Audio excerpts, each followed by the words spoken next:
Just a couple of silly friends. Hello, welcome to Two Friends React. I'm Enough, And I'm Edward. Welcome back. and today we are watching Hunchback of Notre Dame. The 1998 Disney movie that is often overlooked when people talk about the 90s Disney Renaissance. It's one of my all-time favorite Disney movies, and Enough hasn't seen it, so I'm so excited to share it with them. First time viewer. Yeah, I have heard a bit about this, so I know what the original ending is, but I don't know what the film ending is.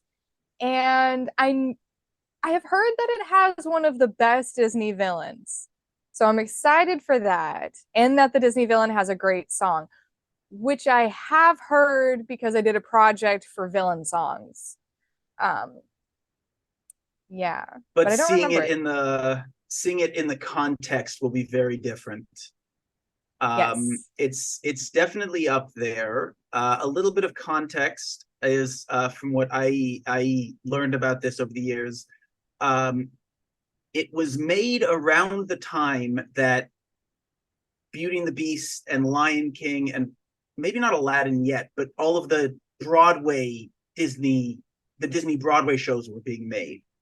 And this film, this movie, if you listen to the music, it's much more similar to what you might see in a Broadway show than a typical Disney movie. So Okay.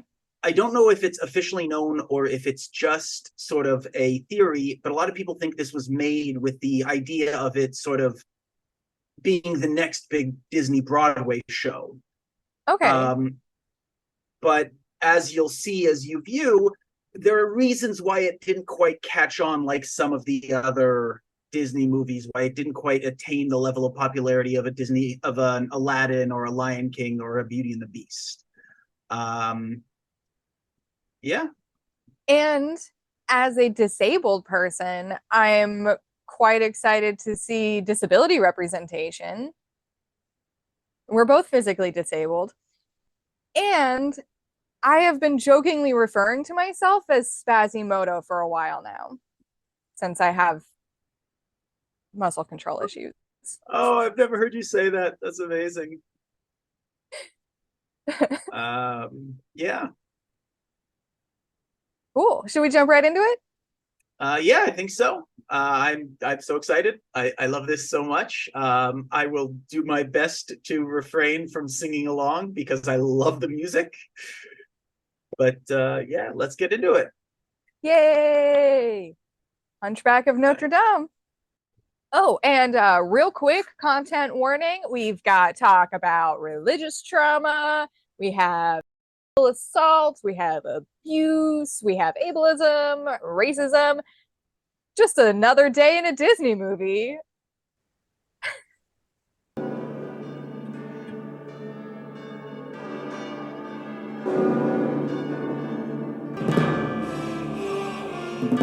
Some epic music.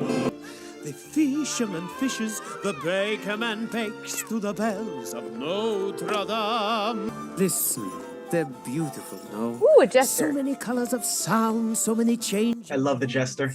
Because You know I love me a clown. all by themselves. They don't. No, you silly boy. I may or may not have this entire opening memorized. Nice. I do. What is he? For those who aren't familiar, I started clowning professionally at the age of 15. Clopin will tell you. This is a very Aladdin opening. The narrator, or Shakespeare. Judge Claude Frollo longed to purge the world of vice and sin. I recognize the villain. Bring these vermin to the Palace of Justice. Cool, starting out with the racial slurs. I know people didn't know as much back then. So it's a story of ableism and racism. Is that what I'm getting? Okay. And other things, you'll see. A monster.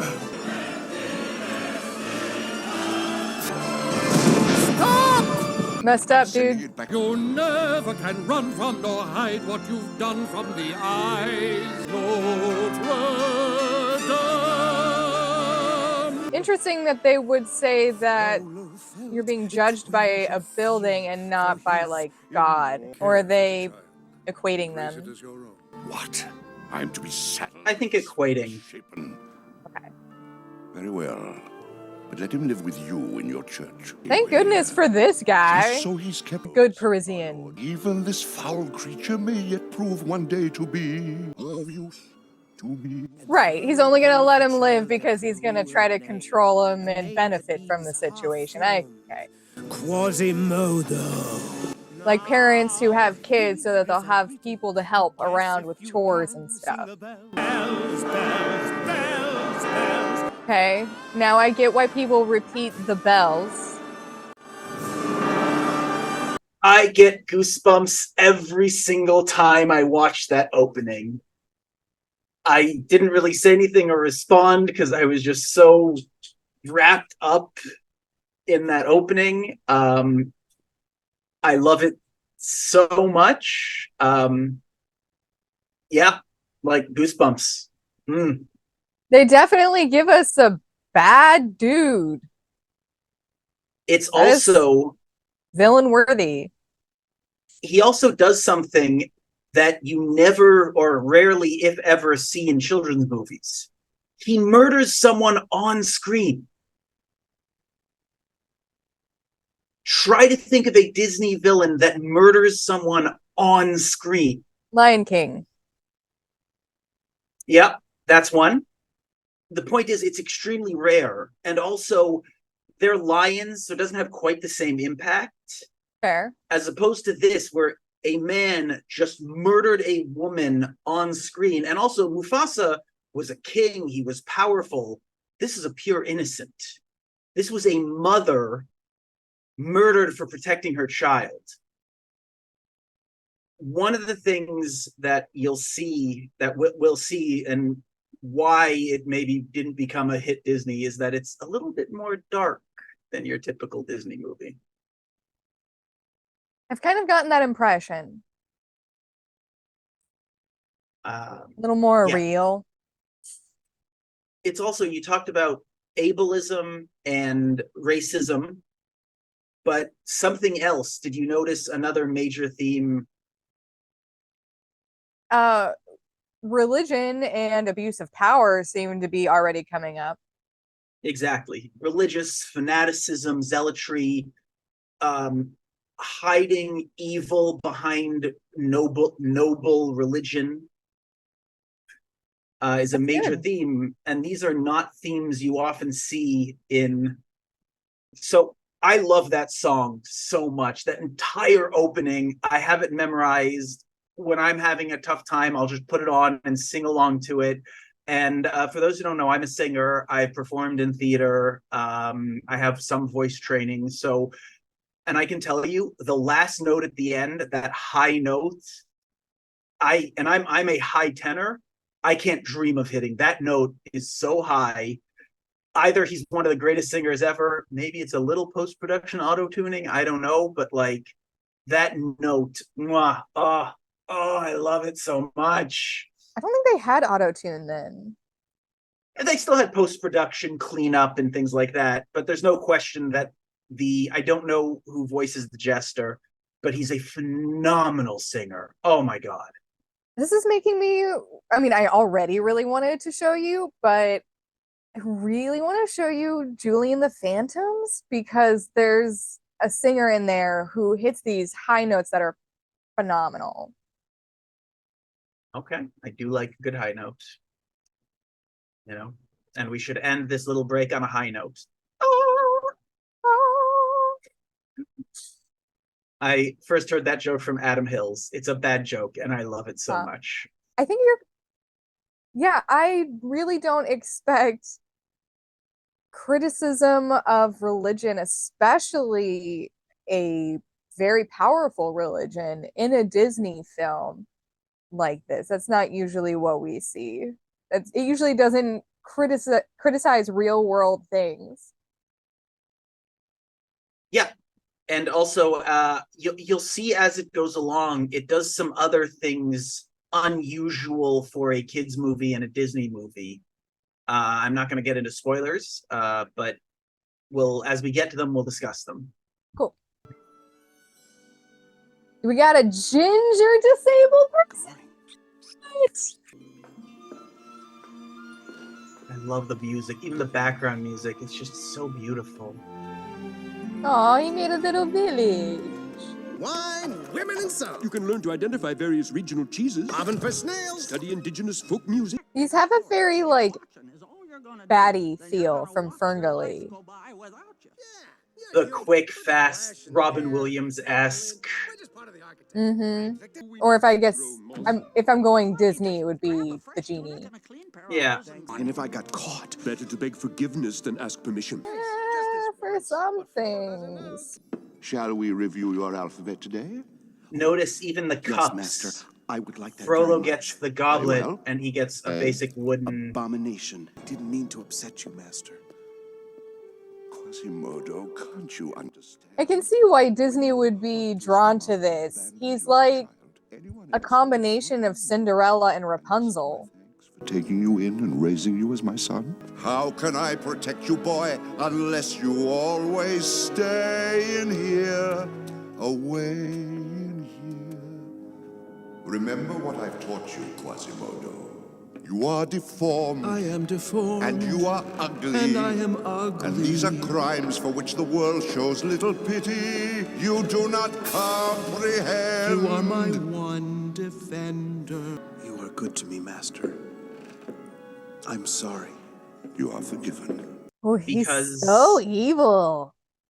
He's not just evil. There's something very real about his evil, as opposed to a lot of other Disney movies. Yeah, That- like Ursula doesn't feel like somebody you could meet on the street who is like probably hiding her kid away and emotionally abusing them. That's what that little opening to this song that we're about to hear. It's straight up a conversation between an abuser and their victim. You know, I'm the only one who can take care of you, you hideous thing. Mm-hmm. You'll never be able to survive without me. No one will love you like I do. What makes Frollo, in my mind, one of the greatest villains, not just Disney, period, ever, is how many of us know a Frollo in our lives. Or close enough. He's also, unlike, say, Jafar or Ursula, he's not ugly. He's not drawn ugly. He looks like a normal, dignified old man. He's a little They modeled gaunt. Ursula after Divine, so I'm not sure that's the best example. Okay. But she does commit the cardinal sin of being fat. And as we all know, to be very clear, I'm being very facetious, Yeah, I was fat about is to say. evil. I want to be very clear but Disney and media in general, fat is either humorous or evil. And that is one of Ursula's crimes. Again, crimes. But Frollo he's a little gaunt and intimidating, but he's not like a caricature the way so many villains are. Yeah. And that makes him a lot scarier in a lot of ways. All right, and now ready for the greatest song in the history of ever. I've sung this at karaoke. I sing it on my own. It just, oh my God, I love it. This is your sanctuary. All my life I watch them as I hide up here alone, hungry for the histories they show me. And make sure to check out other movies like this and Patreon exclusive content over at our Patreon in the description, where you can join our Discord community and help support this channel and get all sorts of cool content and bonus stuff. Yeah, can't wait to see y'all there. All my life I wonder how it feels to pass a day not above them, but part of them. Taste the morning out there, I swear I'll be content. I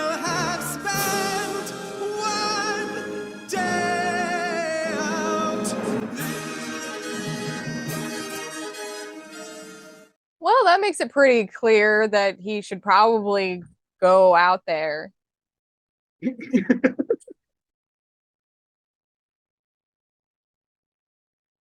Yeah, I mean, this is very in keeping with a lot of the Disney princess songs. You know, about how they want to get out into the world, try different things. You know, it's a common theme about how they feel trapped. Mm-hmm. But this one is so much more epic. Yeah, I mean, if you're saying I'll be happy with the rest of my life if it's terrible, as long as I get to do this one thing, you should probably do that one thing. Yeah. Anything you want to add about the song? No, Okay. that was a solid I Want song. I love this song. It's another that it's one I do at karaoke. It's again, it's just another moment in this movie that gives me goosebumps every time. Okay. I Oh, did enjoy the like going out to the very edge of the gargoyles on the church and like splashing the water. That feels like a good thing to do with a cartoon. You can't really do that in real life. So Yeah, it's one of the things that I do like about that is they really make use of it being a cartoon while still keeping it grounded enough in reality. It also shows that despite his deformity, his physical deformity, he is strong. He is physically powerful. He's strong, he's fast, he's agile. It's really just the way he looks that is abnormal. mm-hmm. And this is the first time we've really seen that with the character. What do our viewers think? What's some of your favorite disability representation in media? Stay away, child. They'll steal us blind. There's more of that racism. And introducing the hottest Disney girl ever. A goat! I had a crush on her before I understood what a crush was.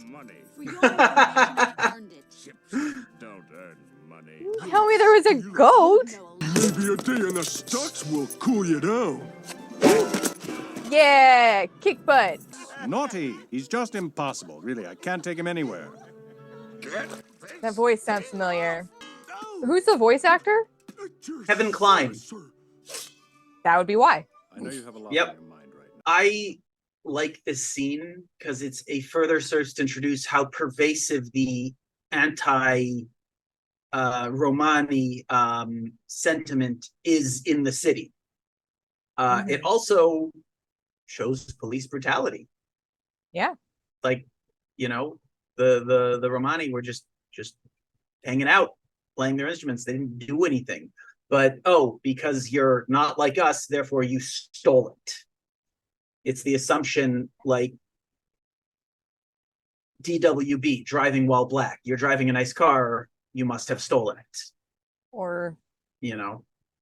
existing while homeless. I've seen police, like firsthand, I've seen police just be so terrible to homeless people for doing nothing but just sitting there. Stop. Sir? Ease up. Wait between lashes. Otherwise, the old sting will dull him to the new. Yes, sir. That's another thing. Like, this is showing torture. You're hearing the scream. Like, that is Yeah. not something you see in Disney very much. Post-Renaissance. Disney used to be darker in the days in the 80s and 70s, but post-Renaissance, no. For 20 years, I have been taking care of these one by one. Nice day for genocide. It's another example of how realistic a villain he is. There are people who are trying to eradicate people they don't like. People in power trying to do that. Yep. More Jester. Every man's a king and every king's a clown. Once again, it's topsy-turvy day. I will. By the way, great mask. I mean, yeah, that's an idea. Why couldn't he just wear a mask if he's worried about it? On the 6th of January, all because it's topsy-turvy day. Look at that disgusting display. Yes, sir.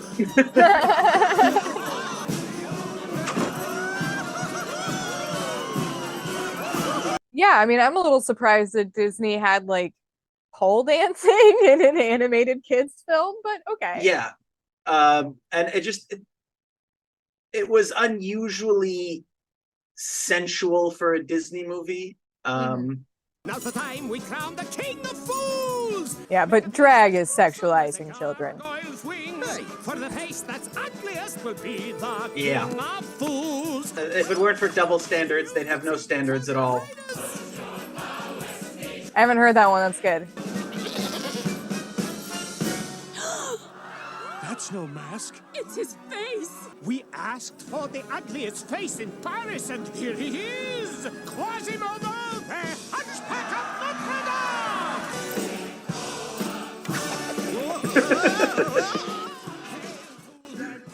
Hey, man, don't do that to the stilt walker. You think he's ugly now? Watch this. Hail to the king! It's just beginning!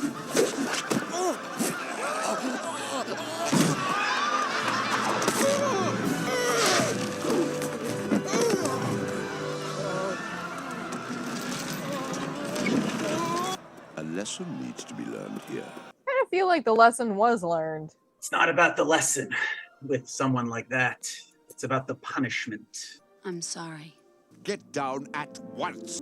Just as soon as I free this poor creature. I forbid it. Creature. You speak of justice, yet you are cruel to those most in need of your help. Silence! Justice!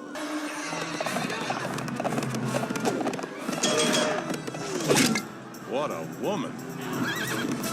The tone shifts so dramatically. You go from, silence, justice, like a really powerful scene, Quasimodo literally being tortured and then freed against the wishes of those in power, to a ridiculous, silly slapstick chase scene complete with bowling pin sounds and ridiculous cartoon sound effects. Mm-hmm. That's quite jarring for a lot of viewers, Yeah. I would feel. I feel like you have to be really intentional when you do that kind of design. Society sucks, bro.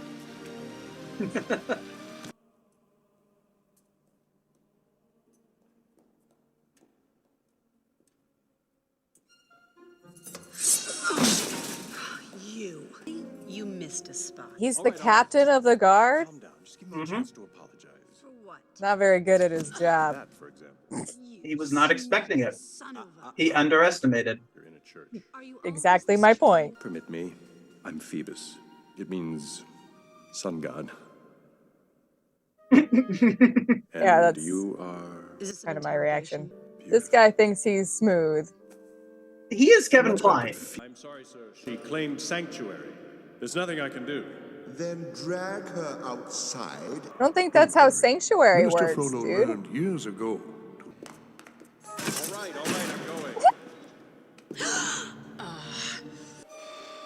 What are you doing? Bro. Rope. Another example of how this differs from typical Disney kids fare. Yeah, we don't usually get sexual assault. It's very typical of the patriarchal society we live in. He's blaming his impure thoughts on her. It's her fault for existing that stirs his thoughts. People who just like have a rationalization for everything, like ready to go. Their worldview somehow just has an explanation for everything that fits into it.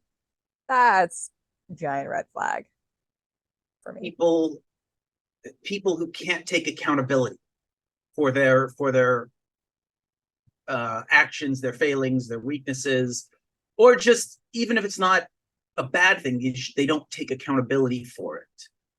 It's never their fault. It's always something else. Now, sometimes things aren't your fault. It's not like you should take accountability for things aren't your fault. That's going to the other extreme. And that's another tool of abusers, making everything your fault, trying to convince you to take accountability for everything. Yeah, I remember growing up, my mom used to say all the time that if it wasn't for bad luck, we wouldn't have any luck at all. And that's sort of how she saw her life. She saw herself as a victim that everything was happening to, that she didn't really have much agency. And she raised me with that mindset.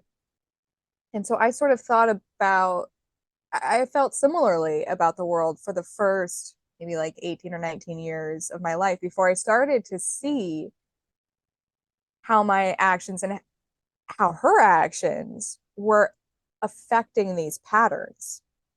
And I could see that she was not recognizing how her own actions were leading these things to happen over and over again.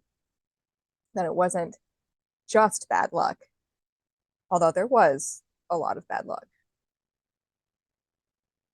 Is that, is that too serious? No, that's what, just a couple of silly friends talking about serious stuff. That's literally what we do. Yeah. Also, we are discussing racism, ableism, and sexual assault, religious trauma, whatever. Yeah, it's super light Disney film. Yeah, this is, like I've said, this is not your typical Disney film. What do they have against people who are different anyway? You can't right all the wrongs of this world by yourself. Well, no one out there is going to help, that's for sure. Well, perhaps there's someone in here who can. Yeah, I couldn't tell if he was talking about Quasimodo or God. I think he was talking about God. Okay. Although I never thought about that. Maybe. That's a really good point. I just assumed, oh, he's talking about God because now she's singing a song about, praying to God.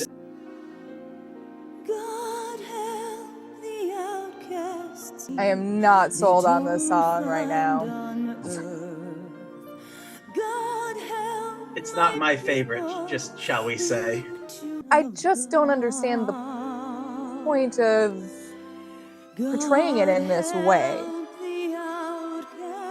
This feels overly saccharine. And yeah, I don't love the song. I also don't think it's a very good song. Just musically, it's meh. Yeah. And I agree with you that it could easily be interpreted as like very much God is great, God will take care of things. But I also sort of interpret it as I think it could go the other way, that like, where you at?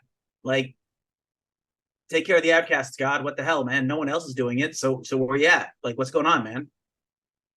But because of how saccharine it is, like you said, I think it can be more easily interpreted as like you're saying, like, God is great and he'll take care of it.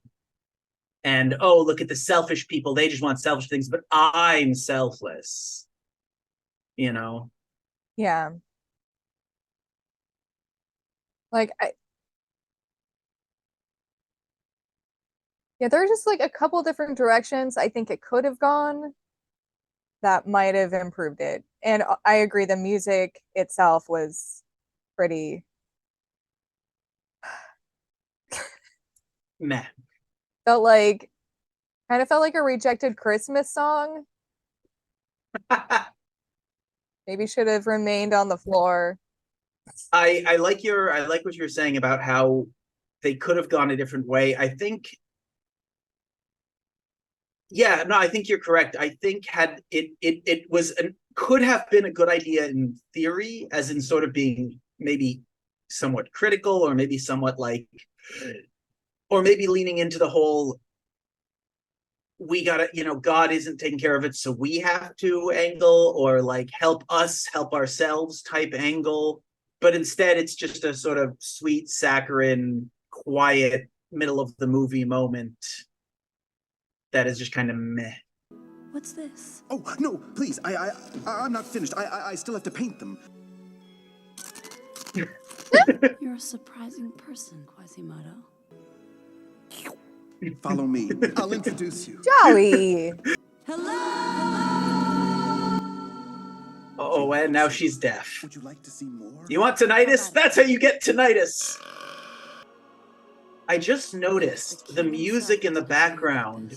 It starts off as got like an instrumental of God Help the Outcast, but then goes into Out There, combining their two songs together. I don't know that it really means anything, but it's just something I noticed. But you're not like others. They Good are catch. evil. Who told you? Oh.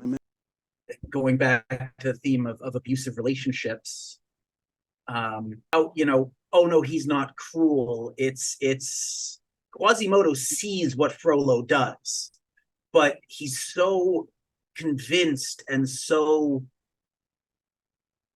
brainwashed that he can't really see it. Yeah. And they just keep, like, this is the story of an abusive relationship, an abusive parental-child relationship, among other things. And this is just another sort of great example of that, where you see like just how ingrained it is in his mind. Mm-hmm. You had a little reaction to a line just there. Which one? Oh, you're not like the others. Oh. Yeah. So in conflict theory,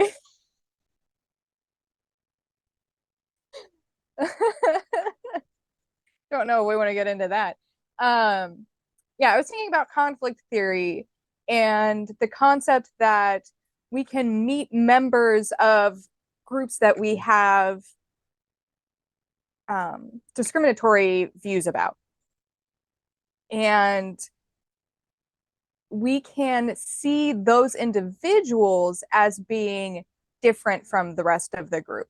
They're the good ones. So while we can get over our prejudices for individuals, it's much harder to get over our prejudices for entire groups of people. It's hard to generalize that change from the individual to the larger group. So there are ways around this, like conflict theory and other things look at how to get over our prejudices for larger groups. But I just had a sort of like moment of like, oh yeah, that's a human thing. It's also something you see very commonly among, well, in the form of racism. It's, the whole, oh, he's one of the good ones. Yeah. I mean, that's exactly what about. you're talking about. Yeah, it's exactly what you're talking about. One of the good ones. You're not like the others. Like that line, like this movie is not subtle and is not shying away from how racism manifests in real life. And that's not something you often see in kids' movies. It's either the evil racists are either comically racist, like ridiculously evil over the top, or they just kind of ignore it. So to see realistic portrayals, and because Quasimodo is a wonderful, kind person. I like that you brought up the bit about, oh, I'm so spazzy. I gotta change positions or something. I like that you mentioned that sometimes you don't even recognize abuse as abuse, and how important it is in those moments to have an outside voice saying, this is not okay. I've been in an abusive romantic relationship, and I dealt with an abusive upbringing, and they look different. And I have personally benefited greatly from somebody on the outside stepping in and having a conversation with me about what they were seeing and why they were concerned. Strangers or close friends, like I've had both, and they've both been invaluable. Disney, abusive relationships. I don't see any. Any what? Monster lines. Not a single one. Now I'm afraid. The trick is not to look down. Uh-oh. You've done this before? No. I feel like for a lot of kids, this was their introduction to the idea of parkour. Yeah. Pre-Assassin's Creed. I'll never forget you, Esmeralda. Come with me. If you ever need sanctuary, this will show you the way. But how? Just remember, when you wear this woven band, you hold the city in your hand. I like the nod to traditional crafting. What do you mean? Hi there. The woven bracelet and You tell her from me. I didn't mean to trap her here, but it was the only way I could save her life. Now, will you put me down, please? He's so strong. Ugliest face in all Paris, remember? So many times out there, I've watched a happy pair of lovers walking in the night. I knew I'd never know that warm and loving glow. is this the incel anthem? No faces No. hidden my face. No, Sorry. it's not because he doesn't think he's owed. The big difference, he doesn't think Yeah. he's owed it. He's just feels he never will have it because he's been convinced of that. Are we playing Heroescape?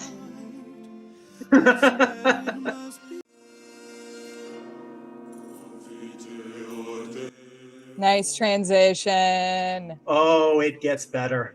I'm gonna just be quiet and let you watch. That's lovely. I like the visuals. Thanks so much for joining us for part 1 of The Hunchback of Notre Dame. Keep an eye out for part 2 coming soon. And make sure to check out our Patreon for exclusives and early access, extended length videos, all the fun stuff, plus a Discord community. And please like, comment, and subscribe. Thanks so much for joining us.